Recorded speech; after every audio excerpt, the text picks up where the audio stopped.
Oke, Assalamualaikum warahmatullahi wabarakatuh. Halo teman-teman semua, pada kesempatan kali ini Kombat Justisia kembali lagi mengadakan podcast nih, yang mana tema dari podcast ini yaitu polemik penambahan masa jabatan KPK oleh MK. Yang mana pada hari ini kita telah mengundang narasumber kita yang luar biasa. Boleh Bang mungkin diperkenalkan dirinya? Hai, saya Ilham Dwi Putra, dosen dari Departemen Hukum Tata Negara. Yaudah itu aja sih. Sebelumnya saya Atira Putri Kairunisa yang merupakan mahasiswa tahun kedua di Fakultas Hukum Universitas Andalas bersama rekan saya. Saya Resi Vanusa Devara, kader Kombat Justisia, mahasiswi angkatan kedua Fakultas Hukum Universitas Andalas. Baiklah, langsung saja kita masuk pada pembicaraan kita mengenai polemik penambahan masa jabatan Komisi Pemberantasan Korupsi oleh Mahkamah Konstitusi. Sebelumnya nih Bang, akhir-akhir ini kita isu dari penambahan masa jabatan KPK ini benar-benar kayak lagi hangat diperbincangkan banget nih Bang, apalagi mungkin bagi kita yang kenal hukum mungkin udah nggak asing lagi sama topik ini Bang, tapi bagi teman-teman yang mungkin masih awam, mungkin masih bertanya-tanya tuh Bang. Dan yang pertanyaan pertama yaitu menurut Abang sendiri ada nggak Bang urgensi dari penambahan masa jabatan KPK ini, dan menurut Abang apakah tepat sebenarnya penambahan masa jabatan KPK ini dilaksanakan sekarang ini Bang? Oke, terima kasih. Pertama, sebelum menjawab pertanyaan dari kawan-kawan Kombat, saya juga melalui podcast ini saya pengen mengucapkan selamat untuk Prof. Zainul Daulay, Prof. Bushra Azhari, kemudian Prof. Jeff, kemudian Prof. Arya Zurneti atas pengukuhan guru besarnya hari ini. Nah, itu kenapa saya pakai baju batik. Tangan dong. Nah, urgensi ya? Iya, urgensi. Urgensi, sebenarnya saya bingung ini ketika kita membicarakan urgensi dari penambahan masa jabatan pimpinan KPK. Saya bingung ini urgensinya kita sudut pandangnya dari sisi apa. Ketika kita membahas sudut pandang dari sisi hukum itu sama sekali nggak ada urgensinya, nggak ada urgensi apa-apa sebenarnya. Akan tetapi kalau kita lihat dari sudut pandang politik, ya urgensinya jelas ada. Setelah setelah kong kali kong pengkebirian KPK, penambahan masa jabatan ketua KPK, pimpinan KPK itu adalah sebuah keniscayaan lainnya yang lahir dari rekayasa politik yang katanya ingin memperkuat KPK, toh justrunya memperlemah. Nah, jadi kalau ditanyakan oleh kawan-kawan apakah ini memiliki urgensi dari sisi hukum, itu nggak ada kan, tapi dari sisi politik itu jelas ada, karena berbagai upaya untuk, saya ingin memperjelas saja, memperlemah KPK itu sudah tampak sejak revisi undang-undangnya dilakukan, begitu. Kemudian apakah tepat untuk dilaksanakan sekarang Bang? Mengingat sekarang ini kita lagi di masa persiapan untuk pesta demokrasi kita Bang, yaitu pemilu tahun 2024. Gini ya, ketika kita membahas yang tadi itu urgensi dari sisi hukum itu nggak ada, karena tapi kalau kita bincang dari sisi politik itu ada. Nah, sekarang itu apakah tepat? Saya ingin melihat ini dari landscape politik dan gimana geliat anti korupsi yang kian lesu dari sisi kelembagaan KPK. Nah, saya rasa tidak ada alasan tepat untuk menyatakan bahwa penambahan masa jabatan pimpinan KPK itu adalah sesuatu yang tepat. Karena begini, dalam putusan MK 112 itu, MK kan menyatakan bahwa penambahan masa jabatan, bukan penambahan masa jabatan, alasan MK mengabulkan permohonan itu agar tidak terjadinya pemilihan dua kali pemilihan pimpinan KPK dalam satu periode jabatan presiden. Sebelumnya kan itu 4 tahun. Nah, kemudian kalau seandainya tetap 4 tahun, akan terjadi 2 kali pengisian jabatan pimpinan KPK dalam satu periode presiden. Namun, di dalam putusan itu juga MK menyatakan bahwa dengan diberlakukannya 5 tahun, itu setidaknya ada rentang waktu 20 tahun di mana pimpinan KPK itu tidak lagi dipilih 2 kali dalam satu periode jabatan presiden. Artinya kan apa yang dilakukan oleh MK, katakanlah seandainya 4 tahun itu, masa jabatan 4 tahun itu bersifat inkonstitusional dan merusak. Kalau inkonstitusional kan berarti ya logikanya merusak. Ya. Artinya MK itu cuma menunda adanya kerusakan-kerusakan lain 20 tahun lagi. Artinya begini, singkatnya begini, apa yang dilakukan oleh MK sebenarnya itu saya rasa justru semakin memperkaya nuansa politik di KPK. Karena begini, beberapa alasan misalnya dikatakan bahwa diskriminasi KPK itu nggak sama seperti jabatan lembaga negara lain atau lembaga independen lainnya yang 5 tahun. Iya. Logikanya begini, atas dasar apa KPK itu sebagai sebuah lembaga negara independen itu yang bergerak di giat anti korupsi itu bisa dipersamakan dengan lembaga-lembaga negara lainnya? Saya rasa ini sesuatu yang nonsens ya. Ketika dia 4 tahun kemudian disamakan, kemudian yang lain itu 5 tahun, ini suatu bentuk diskriminasi. Ini agak nonsens saya rasa. Ketika kita menggunakan logika itu, sudut pandang itu, artinya posisi sebagai pimpinan KPK ini seolah-olah menjadi suatu jabatan politik, menjadi seolah-olah menjadi sebuah katakanlah itu seperti karir. Sebenarnya kalau kita lihat dari sudut pandang politik, dari sudut pandang aktivisme anti korupsi, menjadi pimpinan KPK ini sebenarnya kan ini lebih kepada sebuah usaha aktivisme giat, bukan seperti lembaga-lembaga lainnya. Lembaga-lembaga lainnya itu kita bisa kita kategorikan ini seperti sebuah capaian karir tertentu. Akan tetapi kita nggak bisa menggunakan sudut pandang itu terhadap KPK. Akibatnya masa jabatan pimpinan KPK yang dipersamakan dengan lembaga-lembaga lainnya itu menurut saya itu nggak masuk akal. Ya Bang, jadi kedudukan KPK sebenarnya nggak bisa disamakan dengan lembaga independen lainnya ya Bang, karena KPK sendiri memiliki kepentingan yang lebih gitu Bang dibanding lembaga independen lainnya. Isunya lebih sensitif. Isunya lebih sensitif. Ya, itu dia. Jadi kalau seandainya kita kan kita runut dulu, mungkin kalau kawan-kawan udah kuliah HTN ya semester kemarin berarti ya. Di kuliah HTN itu kan kita bicara tentang bagaimana ada yang namanya distribution of powers atau pembagian kekuasaan, ada lagi separation of powers atau pemisahan kekuasaan. Nah, yang kita gunakan itu kan pemisahan kekuasaan, adanya legislatif, eksekutif, yudikatif di tengahnya sebagai penyeimbang tarik-menarik itu. Nah, di tahun 2000 itu kan ada yang namanya Bruce Ackerman, dia nulis di Harvard Law Review, judul jurnalnya itu The New Separation of Powers.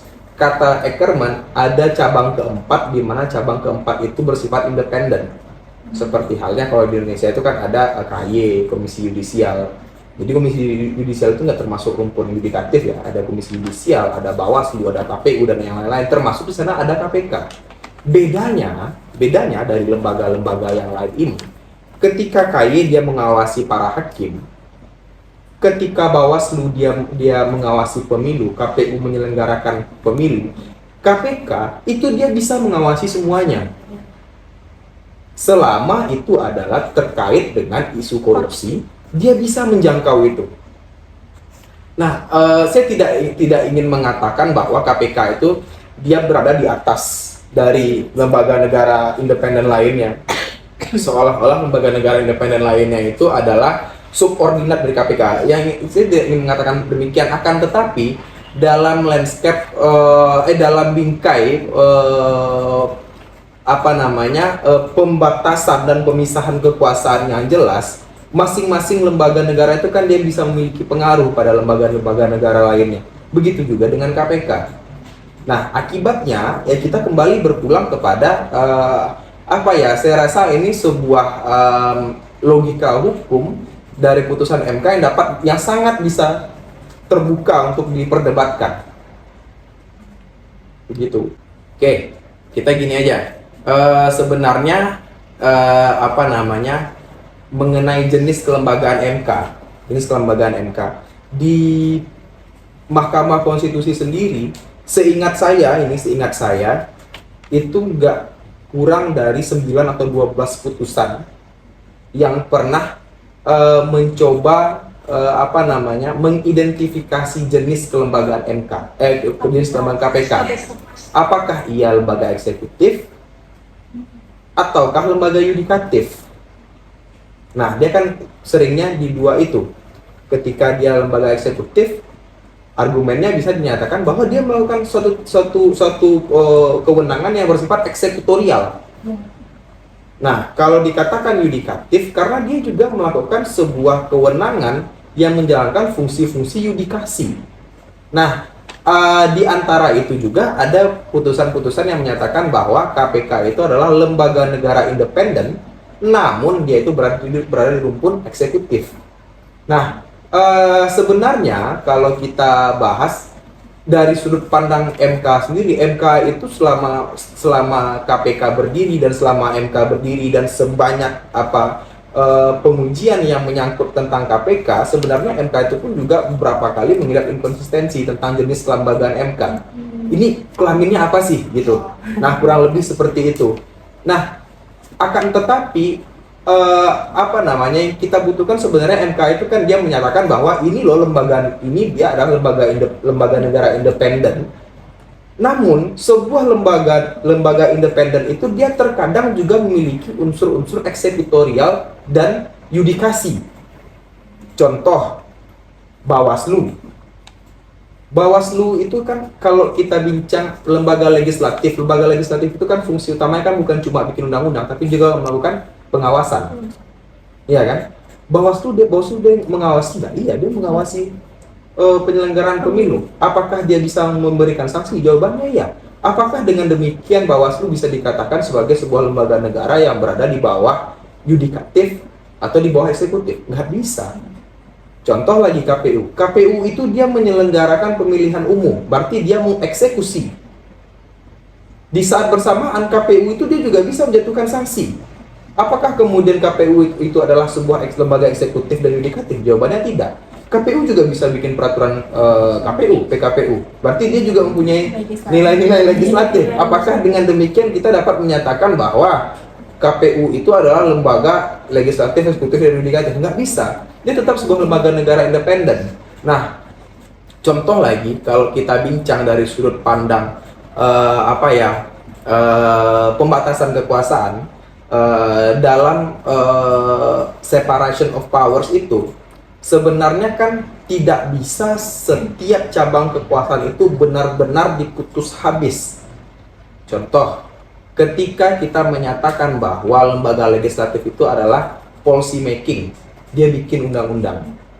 Eksekutif itu adalah policy executing, dia menjalankan, dia mengeksekusi. Pertanyaannya begini, apakah lembaga eksekutif itu murni dia hanya menjalankan perintah undang-undang tanpa dia memiliki kewenangan legislasi? Jawabannya tidak.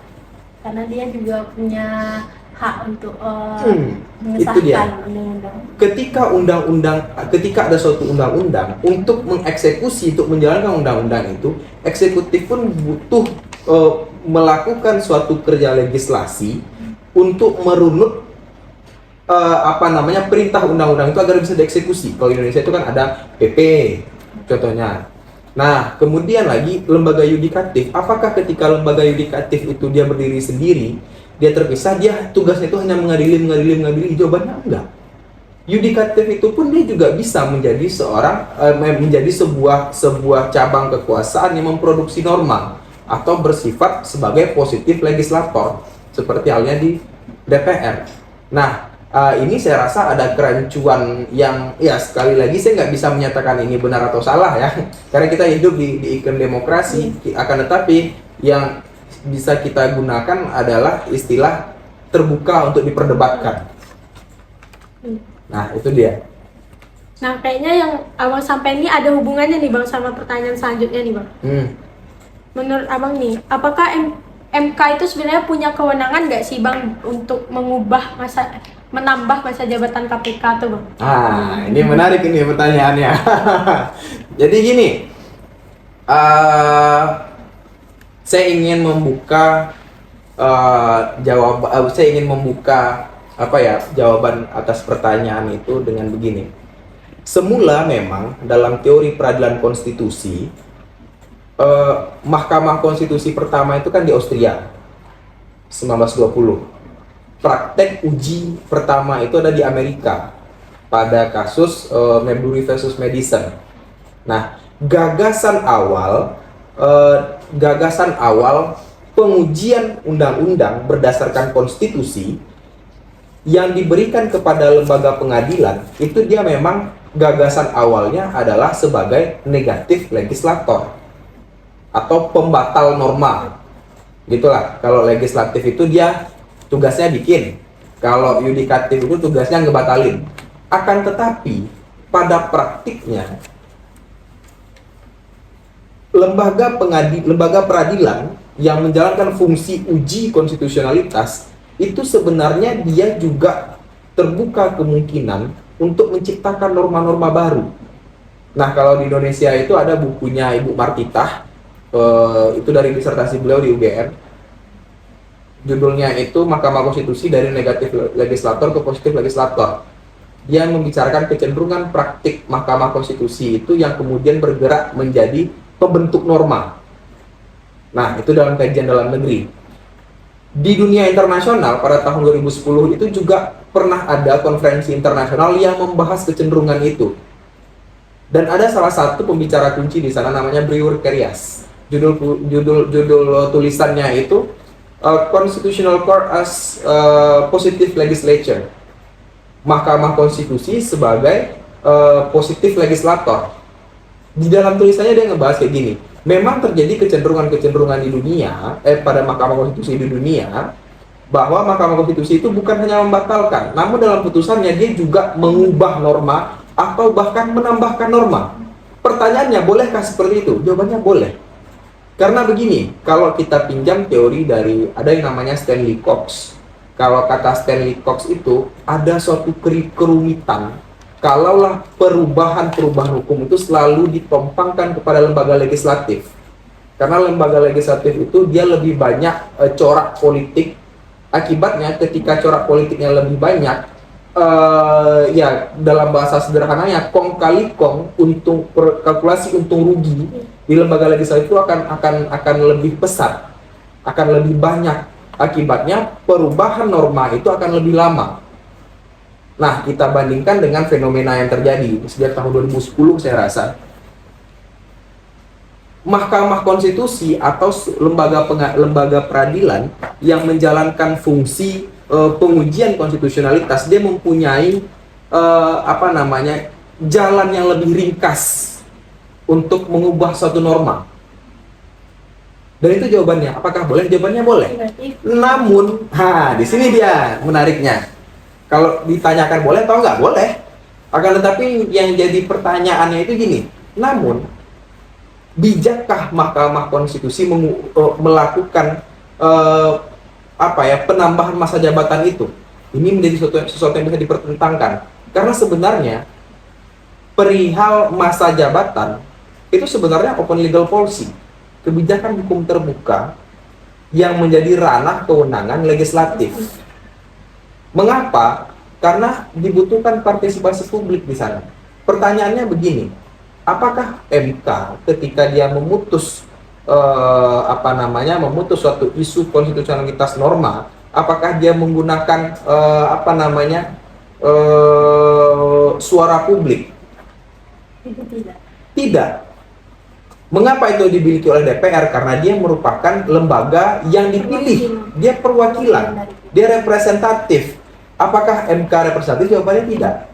Nah, akibatnya MK di sini kalau kita bandingkan dengan beberapa pengujian yang sebenarnya itu adalah open legal policy, MK itu dia menjadi tidak konsisten. Ada di beberapa pengujian undang-undang yang kental dengan nuansa oligarkis. Contoh seperti penghapusan ambang batas pencalonan presiden. MK menyatakan itu adalah open legal policy. MK nggak mau menguji itu. Kemudian ada lagi kita bandingkan dengan KPK. Seharusnya kan kalau kita meminjam logika berpikir MK dalam putusan ambang batas pencalonan presiden, soalnya kan MK menolak ini. Iya. Akan tetapi kenapa MK menerima? Nah, ini dia yang menjadi sesuatu yang saya rasa harus digaris bawahi gitu. Ya gitu teman-teman. Jadi MK ini sebenarnya dalam sejarahnya emang diperbolehkan gitu ya Bang untuk menambah ataupun mengurangi Secara teori. Secara teori. Tapi itu tidak berlaku untuk tidak bijak rasanya kalau misalnya untuk masa jabatan. Ya, karena hemat saya itulah open legal policy. Iya. Akan tetapi kalau kita membatasi MK itu dia tidak boleh tidak boleh menambahkan norma baru, itu juga jadi masalah. Saya ingat kasus di tahun 2009 tuh kawan-kawan ada di mana itu? masih SD. SD. Oke. Oke. Jadi gini. Dulu itu ada di Undang-Undang Pilpres tahun 2008. Kalau saya nggak salah itu pasal 111. Di pasal 111 itu dinyatakan bahwa yang berhak memilih dalam Pilpres adalah warga negara yang terdaftar dalam DPT. Atau DPT, daftar pemilih tetap. Nah, itu isi pasalnya. Namun, daftar pemilih tetap yang dikeluarkan oleh KPU itu tidak mencakup seluruh warga negara yang sudah berhak memilih. Akibatnya, orang-orang yang misalnya seperti saya sudah berhak memilih. Namun, saya tidak terdaftar dalam DPT. Artinya saya tidak boleh memberikan suara. Apakah itu bertentangan dengan konstitusi? Jawabannya ya, jelas. Kemudian diuji itu ke MK. Kalaulah kita katakan MK itu tidak boleh menambahkan norma baru, ya MK kan tinggal mengatakan ini inkonstitusional. Nah, gimana penyelenggaraan pemilu? Nah, pada akhirnya seingat saya kalau saya nggak salah itu MK memutusnya itu hanya beberapa hari menjelang dilaksanakannya Pilpres 2009. Itu Pilpres yang hasilnya itu keluar SBY Budiono sebagai pemenang pada saat itu. Pada saat itu MK dia berlaku sebagai positif legislator. Dia menambahkan norma baru, menambah makna. MK dalam putusannya menyatakan kurang lebih seperti ini, bahwa DPT itu juga makna dari pasal 111 itu juga mencakup warga negara yang sudah berhak memilih namun tidak terdaftar dalam DPT tetap diberikan hak pilih dengan memperlihatkan KTP atau paspor yang masih berlaku. Nah, ini kan menambahkan norma. Jadi nggak bisa juga MK itu sebenarnya dibatasi untuk nggak boleh menciptakan norma baru. Karena selalu ada keadaan-keadaan di mana putusan hitam putih, tolak atau terima, itu juga nggak bisa mengakomodir keadilan. Gitu. Oke, lanjut ke pertanyaan selanjutnya nih Bang. Kan KPK itu sendiri selaku lembaga independen tadi ya kan Bang. Nah, gimana kalau misalnya penambahan masa jabatan KPK ini berpengaruh terhadap tata kelola dia sebagai negara independen gitu Bang? Negara independen. Ada nggak pengaruhnya gitu Bang, dari 4 tahun masa satu periodenya jadi 5 tahun, ada nggak pengaruhnya pada tata kelola? Kalau kita berbicara tata kelola berarti kita berbicara organisasi ya. Kalau kita berbicara organisasi, gimana ya? Saya nggak bisa mengatakan secara hitam putih ya atau tidak, karena tapi saya mencurigainya ya itu akan sangat mempengaruhi. Nah, ya dalam wilayah akademis kan kita bisa saja mencurigai. Toh penelitian itu kan semuanya itu diawali dengan sebuah kecurigaan. Nah, gini. Ada beberapa masalah saya lihat di sini. Yang pertama itu jelas bahwa MK itu dalam putusannya mengenyampingkan azas non retroaktif atau tidak berlaku surut. Karena putusan ini dia dinyatakan itu berlaku surut karena untuk mengakomodir juga pimpinan yang saat ini langsung berlaku. Langsung berlaku, artinya kan dia berlaku surut. Nah, yang akan menjadi persoalan dari kelembagaan KPK itu ialah bagaimana kemudian geliat KPK dalam memberantas korupsi di negara ini. Kita lihat saja pimpinan KPK. Ada ya Firly yang beberapa kali tersandung kasus, kemudian ada juga Lili Pintauli, kemudian juga ada ini Nurul Gufron. Nah, apa ya? Saya melihat KPK itu ya tinggal nama dan gedung. Sekali lagi saya katakan, mohon maaf, itu tinggal nama dan gedung. Karena ketika kita berbicara geliat anti korupsi, ya setidaknya pimpinan-pimpinan KPK bisa memperlihatkan independensi dan imparsialitasnya. Ini kelihatan sama. Nah, justru kalau kita menggunakan sudut pandang menduga, praduga gitu. Kita berusaha menduga langkah Nurul Gufron. Ini kan sama saja, Nurul Gufron itu dia seperti haus jabatan saya rasa. Haus jabatan saya rasa. Karena dengan dia menjabat dengan undang-undang lama. Undang-undang lama itu kan batas usianya minimal 40, maksimal 65. Kemudian undang-undangnya diubah menjadi 50 atau 65. Usianya belum sampai 50. Ya kalau seandainya Nurul Gufron dia memang memiliki integritas, ya sudah. Habis masa jabatan ya sudah. Nanti ketika umurnya sampai 50 dia ingin mencoba lagi, ya silakan. Nah, akan tetapi kan tidak. Ini seperti ada apa ya?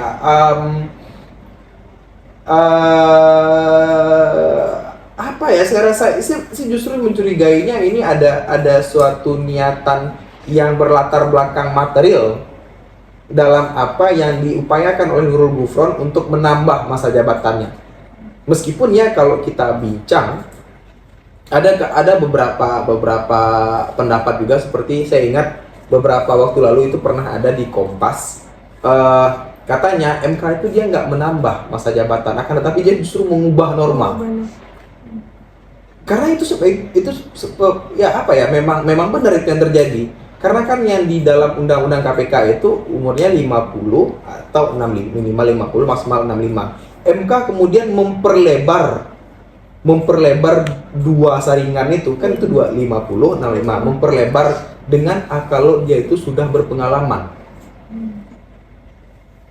Nah, kemudian itu dia juga menyatakan di pasal berikutnya, yang di pasal lainnya itu menyatakan bahwa ya secara sederhana kan berarti yang pimpinan saat ini itu dia juga sampai masa jabatannya menggunakan putusan MK terbaru. Kan itu yang terakhir ini dimohonkan pengujiannya oleh Boyamin Saiman itu kalau nggak salah 7 hari yang lalu,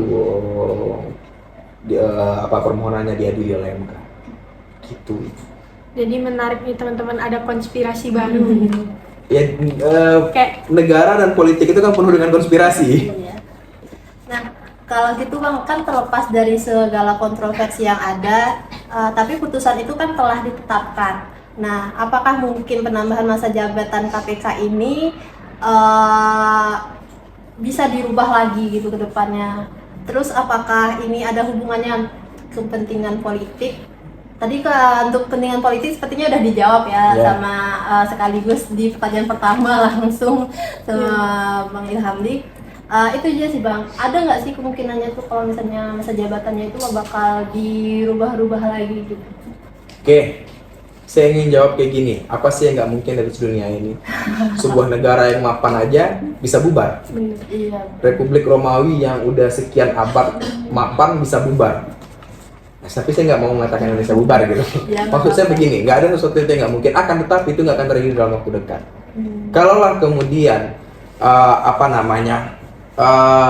geliat anti korupsi kita terus dikekang, dikerangkeng seperti saat sekarang ini, saya rasa ini nggak akan berubah. Ketika pergantian pemegang tampuk kekuasaan di negara ini, meskipun sudah berganti, tapi poros oligarkisnya masih tetap seperti itu, saya rasa itu nggak akan berubah dalam waktu dekat, kecuali kemudian ada suatu fenomena politik, bukan fenomena politik ya, bisa jadi fenomena sosial yang bersinggungan dengan katakanlah itu misalnya seperti ada tragedi, katakanlah demikian, tragedi di mana kemudian terjadinya pertukaran pemegang tampuk kekuasaan secara katakanlah seperti reformasi, tragedinya seperti itu. Saya rasa hal itu bisa memungkinkan terjadi. Akan tetapi selama itu belum ada, saya rasa itu kecil sekali kemungkinannya untuk akan terjadi. Toh dengan revisi undang-undang KPK yang ngebiri seperti itu tetap berjalan kok sampai sekarang. Jadi selama presiden kita, selama sistem pemerintahan kita masih gitu aja, ya udah berarti kecil kemungkinannya ya, Bang. Saya rasanya seperti lebih kepada budaya politik dan itu lebih sulit diubah. Budaya politik Itu lebih sulit diubah. Ketika suatu undang-undang itu bermasalah, dia itu bisa diubah. Akan tetapi bagaimana dengan budaya politiknya yang salah? Contoh, ketika reformasi bergulir, orang-orang kemudian menyuarakan bahwa Indonesia itu harus jadi negara hukum dan bla bla bla bla bla. Kemudian itu diubah segalanya. Toh cuma sekitar 20 tahun lebih dikit lah dari hitungan, enggak lah. Amandemen itu selesai 2002. Berarti kalau 2022 itu 20 tahun. Toh kemudian nggak sampai 20 tahun apa yang diciptakan oleh reformasi itu perlahan-lahan ditelanjangi justru oleh para politik. pelaku politik. Begitu. Menarik sekali penjelasan dari yang telah disampaikan oleh Bang Ilhamdi. Ada pertanyaan terakhir nih Bang yang out of the box. Tadi ya Bang ada menyinggung soal budaya politik yang sulit diubah. Nah menurut Bang Ilhamdi sendiri bagaimana atau apa yang dapat diupayakan supaya budaya politik tersebut tuh bisa berubah dan masa berlakunya tuh nggak sebentar kayak yang sekarang terjadi gitu. Revolusi. Jawabannya singkat saja, revolusi. Ada sebuah perbandingan seperti ini. Kita memperbandingkan dengan negara-negara lain. Revolusi Prancis. Revolusi Prancis pada saat itu mungkin kalau kawan-kawan suka baca novel, ada novel bagus yang pernah membahas tentang itu. Penulisnya Émile Zola, judulnya itu Germinal. Nah, pada saat itu Prancis, rakyat Prancis itu banyak yang kelaparan, borjuisnya luar biasa kaya, sangat kaya, dan yang miskin itu sangat miskin. Kemudian kekaisaran Prancis itu terlalu sibuk ikut campur perang di Amerika, dan kemudian bergulirlah sebuah revolusi. Dan revolusi yang dihasilkan oleh Prancis itu menjadikan Prancis itu sebagai negara yang demokratis. Ya, saya tidak menyatakan bahwa demokratis baik banget, enggak. Demokratisnya di setiap negara itu dia pasti mempunyai kelemahan-kelemahannya sendiri. Akan tetapi apa yang pernah terjadi, tragedi yang pernah terjadi di Prancis itu sangat mempengaruhi negara itu sampai hari ini. Bahkan kalau kawan-kawan lihat, kalau misalnya kita bincang demo di Indonesia itu barbar gitu, di Prancis itu lebih barbar lagi. Pernah dulu itu beberapa tahun yang lalu kejadian di Prancis, demonstrannya itu ngebajak mobil tinja dan itu isinya itu ditumpahin di gedung parlemen. Barbar nggak itu? Nah, karena di Prancis itu dia pernah berada pada fase di mana negaranya itu benar-benar suara rakyatnya itu nggak begitu didengarkan oleh orang-orang yang menjalankan kekuasaan. Akibatnya ketika hal itu terjadilah revolusi. Nah, saya khawatir nih dengan beberapa fenomena politik yang terjadi beberapa waktu terakhir, dan sekarang itu juga ada kalau kita dengar kemarin itu hasil sidang DPD, kemudian pidato ketua DPD, ketua MPR itu dia menghendaki adanya amandemen kelima. Saya khawatir semua fenomena politik yang terjadi selama beberapa tahun terakhir itu akan berujung pada apa? Sebuah tragedi. Nah, itu dia. Ini sebenarnya yang patut kita waspadai. Nah, sampai situ aja dulu. Oke, menarik sekali nih teman-teman. Dari pembahasan kita dari awal tuh sebenarnya pertanyaannya tuh udah terjawab di pertanyaan pertama gitu Bang. Sepertinya karena saking rincinya narasumber kita itu memberikan pendapatnya guys. Jadi kayak boleh Bang sampaikan kalimat penutup? Kalimat penutup, kalimat penutup Ya kita nggak pernah bisa benar-benar mempengaruhi secara langsung, saya rasa, apa kebijakan politik di negara ini. Akan tetapi kita bisa bersama-sama membentuk arah dari kebijakan politik itu. Kita hidup di negara demokrasi, jangan segan untuk berkata tidak dan menolak, terutama kepada mahasiswa. Ada dua perubahan besar yang terjadi di negara ini, itu selalu diwarnai oleh kibaran bendera universitas. Oke, demo dong.